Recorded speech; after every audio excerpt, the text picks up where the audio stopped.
Take my heart, wash my soul, renew my mind and make me whole. Take my heart.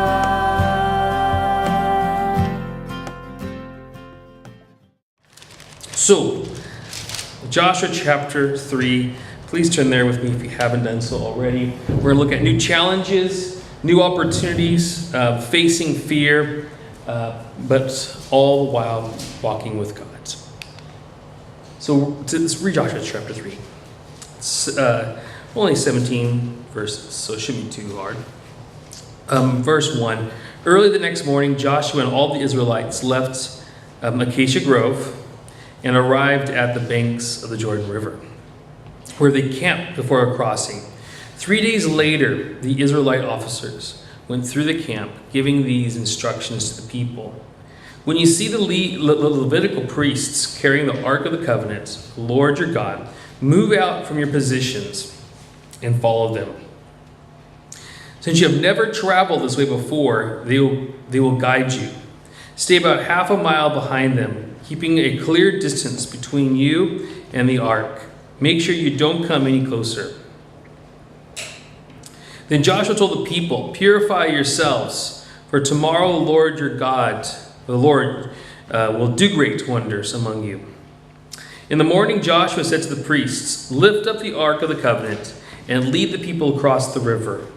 And so they started out and went ahead of the people. The Lord told Joshua, "Today I will begin to make you a great leader in the eyes of all the Israelites. They will know that I am with you, just as I was with Moses. Give this command to the priests who carry the Ark of the Covenant. When you reach the banks of the Jordan River, take a few steps into the river and stop there." So Joshua told the Israelites, "Come and listen to what the Lord your God says. Today you will know that the living God is among you. He will surely drive out the Canaanites, the Hittites, the Hivites, the Perizzites, the Girgashites, and the Amorites, and the Jebusites ahead of you. Look, the Ark of the Covenant, which belongs to the Lord, to the whole earth, will lead you across the Jordan River. Now, choose 12 men from the tribes of Israel, one from each tribe. The priests will carry the Ark of the Lord of all the earth. As soon as their feet touch the water, the flow of water will be cut off upstream, and the river will stand up like a wall." So the people left their camp to cross the Jordan, and the priests who were carrying the Ark of the Covenant went ahead of them. It was the harvest season, and the Jordan was overflowing its banks. But as soon as the feet of the priests who were carrying the Ark touched the water at the river's edge, the water above the point began backing up a great distance away at a town called Adam, which is near Zarethan. And the water below that point flowed onto the Dead Sea until the riverbed was dry. Then all the people crossed over near the town of Jericho. Meanwhile, the priests who were carrying the Ark of the Lord's covenant stood on dry ground in the middle of the riverbed as the people passed by. They walked there until the whole nation of Israel had crossed the Jordan on dry ground. So, I think the hard thing, initially about this story, as well as the story with the crossing of the Red Sea, is a modern perspective of it, a modern understanding of it. Okay? Because what we read here seems hard to believe, and so what we want to do is we want to use our understanding of the area and science and the way how the water flows and the banks are formed. And let me tell you, the Red Sea crossing was probably a lot bigger and deeper than the Jordan. Because the Jordan River isn't as big and as deep, so it may not be as much of a sensationalistic miracle, but it's still a miracle. And I think it's very clear here that it wasn't just low tides. In fact, as it says in the scriptures, it was quite the opposite. It was high tides. So there should have been a lot of water. Again, if you read commentaries and accounts of explanations of the miraculous of this and other things, there will say that there may have been an earthquake, and then the earthquake could have caused the tides to suddenly shift and change or whatever. So there's things that we could say that's more of a natural. So I think from a modern perspective, it's hard to read things like this and just say that God made the water do something like we saw earlier, like that. It's just a wall. But it does say here there was a wall of some sort. Okay. And so I think the difficulty is our belief, our willingness to accept the story that they literally walked, as it says here, on dry ground. It wasn't shallow water, it was dry ground. Okay? But I'm not going to spend too much time talking about that. The second thing, which isn't very hard at all, is the fact that this actually happened. If God exists and God's real and God is the master of the molecule, if he's the master of all physical things and spiritual things, heaven above and earth below, then doing things like this for a God of such power and such strength and magnitude, is it hard? Is it hard for God to do something as crazy as this? No, it's not. So that's not hard either. So earlier I said, what's the hard part about the crossing? If it's our belief in it, then shame on us. Our faith is futile. And it certainly isn't God's strength. Again, if God's the powerful, all creating heaven and the earth, God of master of the universe, the molecules, the waters, the seas, the skies, the stars, right? Then something like this is just trivial. That's not the problem either. The problem is this. If you were sitting there on the banks of, say, the Red Sea, and you had an army chasing after you, and you're frightened, and then God opened an escape path, you think it'd be hard to run down that escape path? Now, what about this? What about if you have no army behind you, but you have a kind of mediocre kind of land that you could just settle? And then God opens the door, opens the sea, and says, why don't you cross this and go fight a war to get the promises I promised you? Now that's a lot harder, isn't it? Looking at challenges right in the face, and the Bible's filled with promises. But with these promises comes some courage, as far as our part's concerned. And that's why this whole book started with God telling Joshua, be strong and be courageous. Because sometimes when it comes to these promises, for them to happen, to be fulfilled, we need to make steps of faith, trusting that this big God is going to show up when we need him to show up. So Joshua 3:1, the very first verse. Think about this. Put yourself in this picture. Early in the morning, Joshua and all the Israelites, so all these people, they left this acacia grove and arrived. They arrived looking at this river they've been talking about. The land on the other side of the river, which is going to be won over by war and battle, and it's scary. So they're looking at this river and what it means to cross this river. They're looking at it, they're staring at it, they're sitting there camped. They weren't having a holiday camping.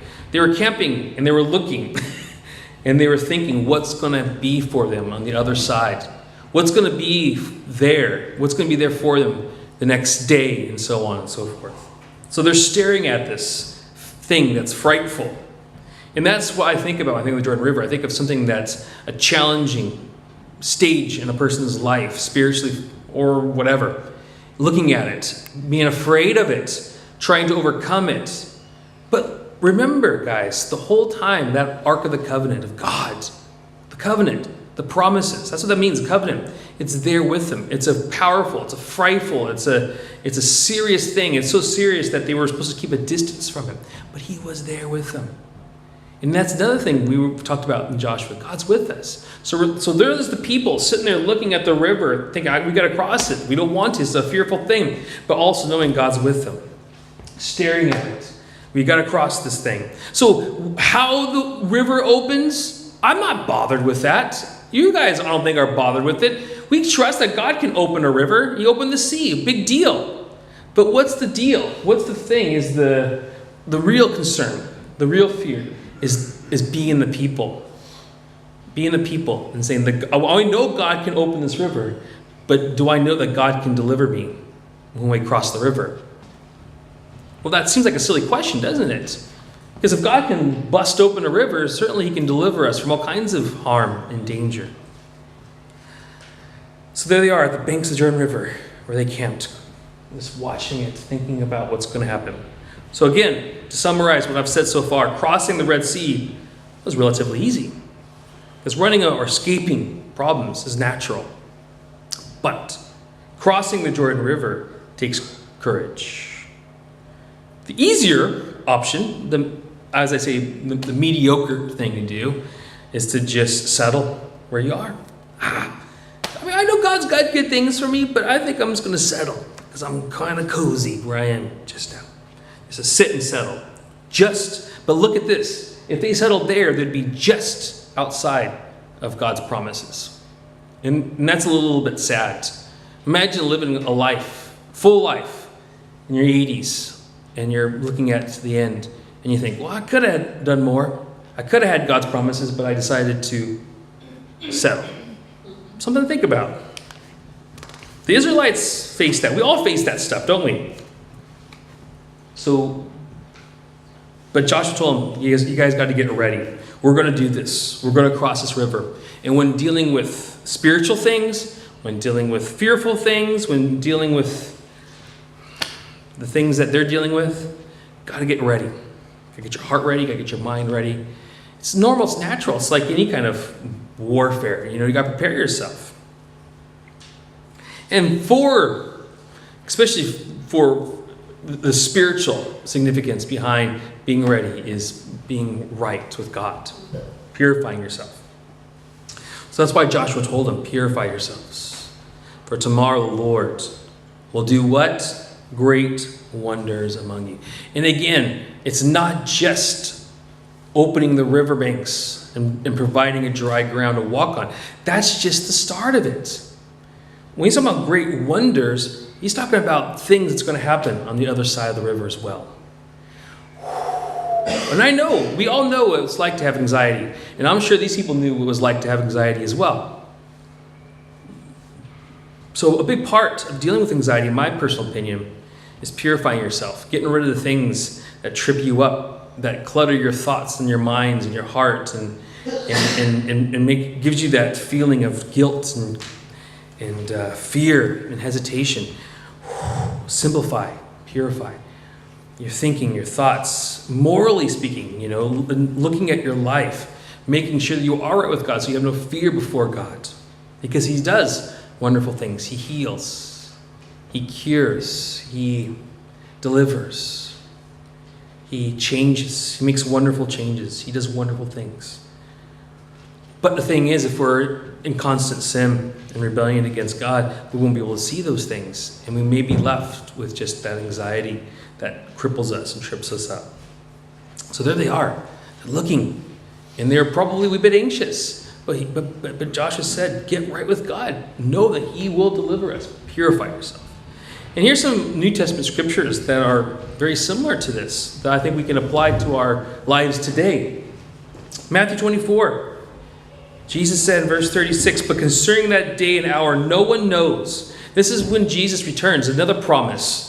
If Israel's waiting for the promised land to go into the promised land, we as Christians are waiting for the fulfillment of everything that God has given us with this eternal kind of life that we have promised through the scriptures and what Jesus died for.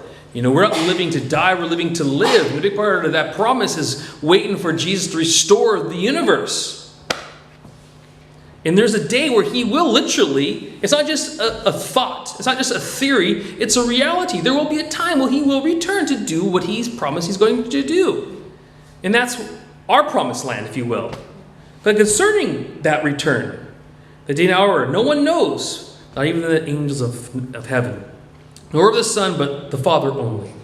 For as it were, and here's the important part, guys.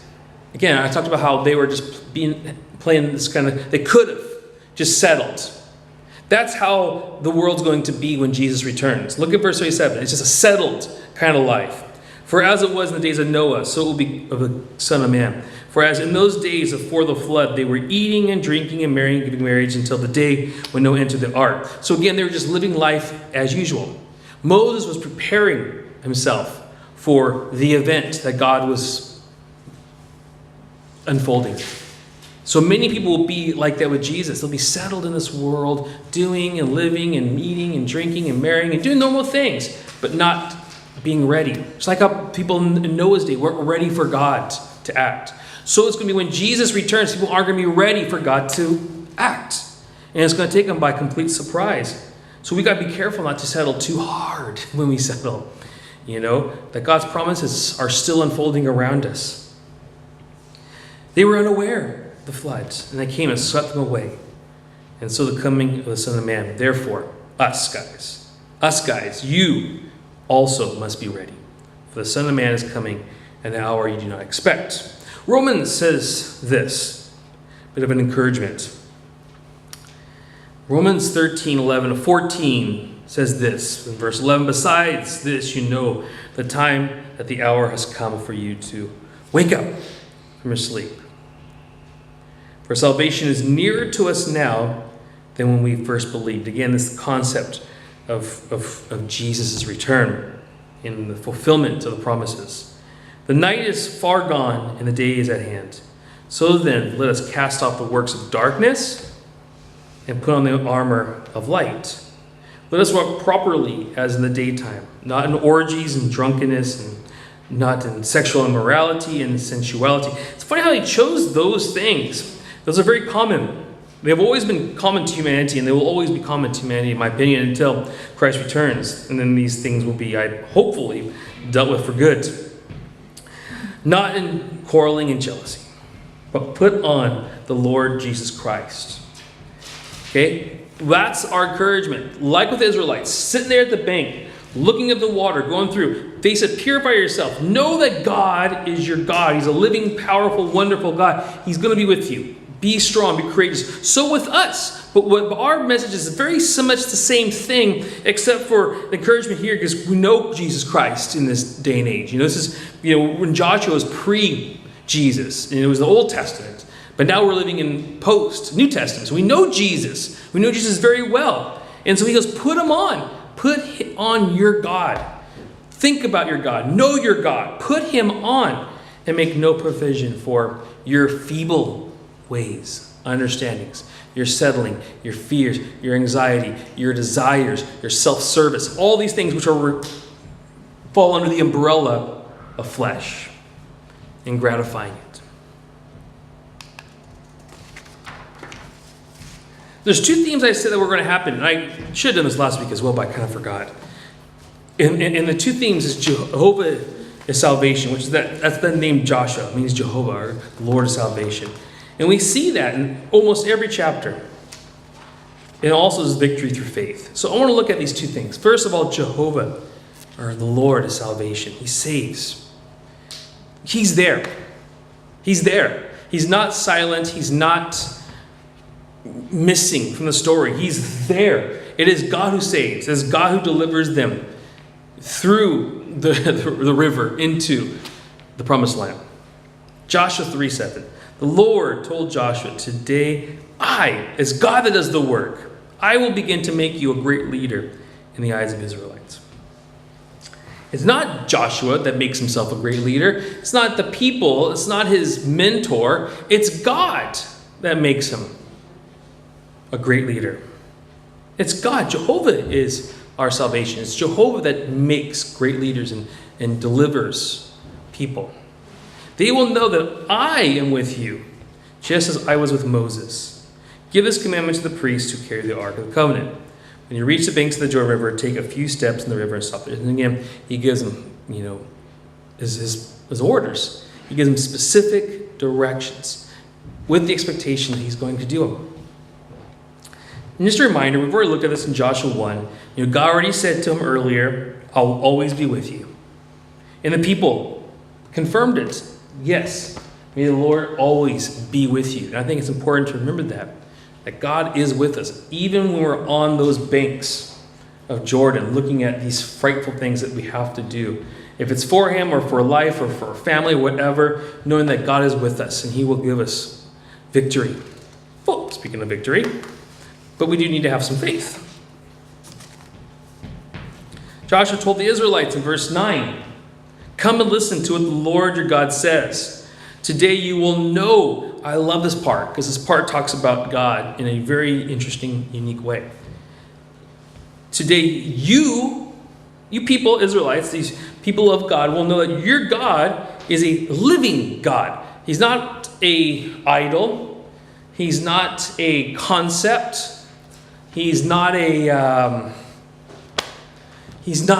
the world as it is, the sky, the stars. That's not God. God is living. He's got a personality. He's got life coursing through him. He's got a consciousness.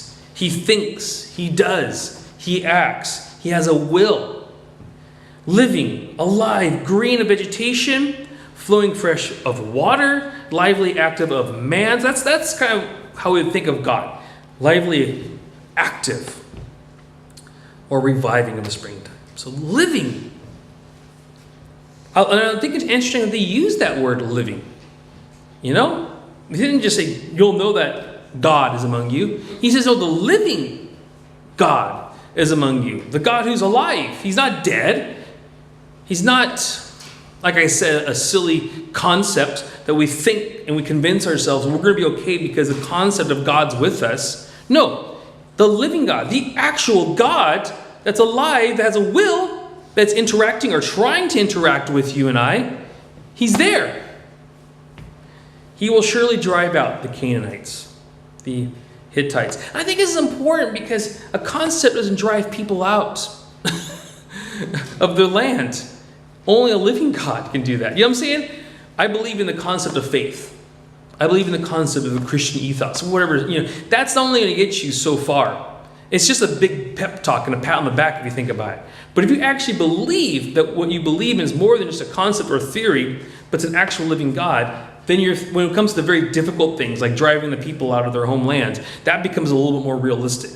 It becomes something that you think, well, that's possible. That can happen. Ideas and concepts can't make something like that happen. But a living God, a real God who's active within the universe and the world and here on earth, that can happen.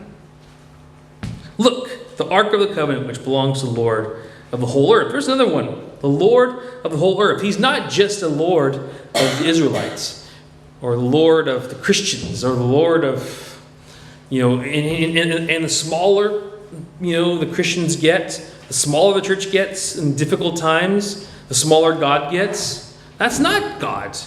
God is the God of the whole earth. He exists outside of the church and outside of the Christian population. He exists outside of Israel. He exists outside of all these things. These things don't determine God. We don't make God. God makes us.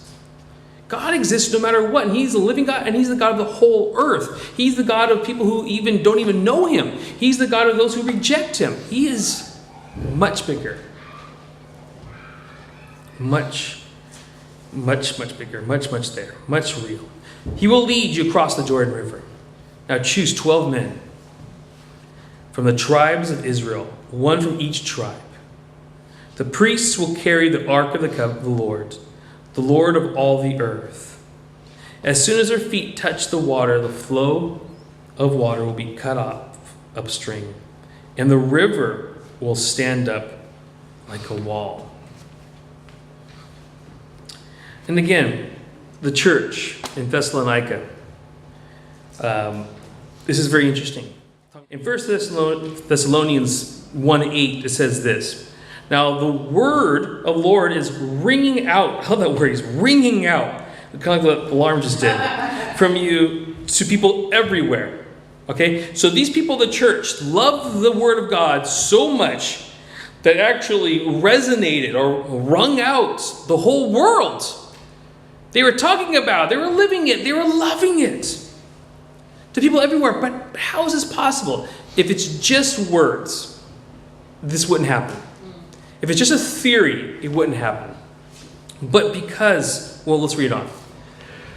Okay, so even beyond Macedonia and Acacia, for wherever we go, we find people telling us about your faith in God.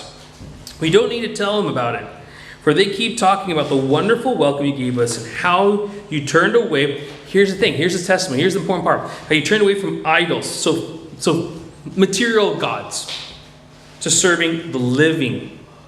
That word living again. Living and true God. So everything I said earlier about living God. Okay? The God of the whole world, whole earth. You know, he's there, he's real, he's there. He's not just a theory, that's just a concept. He's not just the anchor of our faith. He is there regardless of what we think about him and how well we're doing. He's there. He's a living and true God.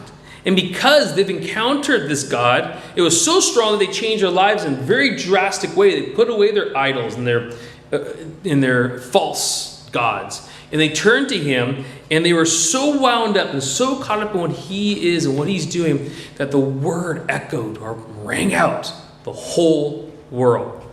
That's what encountering the living God does. So here, know that the living God is among you. Today, we're sitting there on the banks of the Jordan. Know that the living God is with us. And here's the last slide. Steps of faith. I call this one steps of faith. Because when you're there and you're on the bank and the river dries up, you're going to have to go for it. You know, you see it, you're anxious the night before, you're thinking about it. You know what I'm saying, the what ifs. But what if I die in battle? What if I lose my family in this ordeal? These scary things. And you're looking at the river, you're looking at it, and you're thinking, but then the morning comes, and the river banks dry up, and the ark's out there, and the people start going, and you're with them. And you're like, you know, I don't want to make that step. I don't want to make that jump. And so you're sitting there and you're crying and you're shaking but you've got to make that step at some point. So the people left their camp. At some point, you've got to leave the camp to cross the Jordan River. There's promises. Those big part of those promises, Christians living, waiting in anticipation for Jesus' return, is big part of it is lifestyle choices. A big part of it is following God's will and doing things that are significant and meaningful. Maybe God's called you to do a very specific thing and you're afraid. But at some point you're going to have to leave your camp and do it. It could be as bold as missions and stepping out in the ministry in a more dynamic way. I don't know. But at some point, if God's pushing you, and you're feeling you're being pushed outside of what you're normally comfortable with. That's normal, first of all. That's normal for everyone and anyone, Christian or not Christian. But for a Christian, we've got a wonderful help with God that the world doesn't have. It doesn't know God, right? So there we are. We're looking at these things that give us anxiety and concern. But at some point, okay, the time is here. The banks are dry. Let's go. It's time to leave the camps. It's time to cross this river. So they did that. They left their camps. They crossed the Jordan. And the priests who were carrying the Ark of the Covenant went ahead of them. Here's some verses to help. And this is, I did have one more slide. I'm sorry. Here's some verses. 2 Corinthians 5:7 says this, "For we walk by faith, not by sight." So again, you're not going to have every single one of your answers or every single one of your questions and doubts and concerns answered. You may at some point need to just rely on the most basic fundamental ones, like God's with me, and God will be with me, and God will give me strength and courage. So you know what? I may not understand about what happens if I trip? Do I need insurance policies, to cover that? Well, okay, you know what? Just go. Just go. God's with you. Sometimes that's just enough. Just go. Proverbs 3:5-6. "Trust in the Lord with all your heart and do not lean on your own understanding." And I got to figure this out. How is this water doing this? I'm not going to go up there because it's quite a long time. And if that water comes down on me, I'm dead meat. I got to figure this out first. So guys, you guys go. I'll meet you there. I got to figure out, how's that water doing that? Not in your own understanding, but trust in the Lord with all your heart. In all your ways acknowledge him, and he will make your paths. Hebrews 11:6. And without faith it's impossible to please him. For whoever would draw near to God must believe that he exists and that he rewards those who seek him. 1 Corinthians 1:24-25. But to those who are called, both Jews and Greeks, Christ, the power of God and the wisdom of God. For the foolishness of God is wiser than men, and the weakness of God is stronger than men. So again, talking about us and a lot of times our fear and anxiety are based upon these questions of what if. Why do you ask what if questions for? You do it because you're trying to figure it out, because you're trying to protect yourself and preserve yourself and your family and whatnot. That's what it is. But you don't have answers for these what if questions, and that's why you're left with anxiety. That's where anxiety comes from. It comes from asking these what if questions, but what if this happens, what if this happens, what if that happens, and you wind yourself up. But you're never going to have enough answers. You'll never will, because you ask too many questions. As humans, we tend to ask way more questions than we can actually have answers for. But that's the whole concept of wisdom. You can be so smart that all your answers are perfectly answered, or questions perfectly answered. But ultimately, you're not going to you're going to exhaust yourself. But just trusting in God, the foolishness of God, even the smallest, silliest thing about God is wiser than anything any man can be. The weakness of God is stronger than the stronger man. So finishing it up, guys, this is it, finishing it up. Joshua 3:16. The waters coming down from above stood and rose up in a heap very far away at Adam, the city that is beside Zarethan. And those flowing down towards the sea of the Arabah, the salt sea of the Dead Sea, were completely cut off. And the people passed over the opposite Jericho. Now the priests bearing the ark of the covenant of the Lord stood firmly on dry ground in the midst of the Jordan, and all Israel passing over on dry ground until all the nation finished passing over the Jordan. So there's the story. There's the crossing of that Jordan River. They're there. Let's see what happens next, But in light of application, this is what we got to say. It's important. Obviously, it sounds silly to say, but it is. It's important to get right with God. And we know as Christians, the Bible is very clear that we do that through faith in Jesus Christ and receiving the gift. Forgiveness that comes through Jesus Christ and knowing him and accepting what he's done on the cross for us. But it's also important to self-reflect, to think about ourselves from time to time and how we're doing as far as our walk is concerned and following him in obedience. Purifying oneself, getting ready, because he will come, he will return, and we want to be ready. We want to be ready for what's real, and what's real is what God's doing. Again, remember that God wants to be with us. He wants to be with you, wants to be with me, wants to be with us, and he is with us. You know what I'm saying? He wants to be with us. That's kind of cool, but he also is with us because he's a living God, so we have nothing to fear. When the time comes to move, don't be afraid. Walk in faith, knowing that God's with you. Make a step and see the wonderful things that God can do. He still does miraculous things.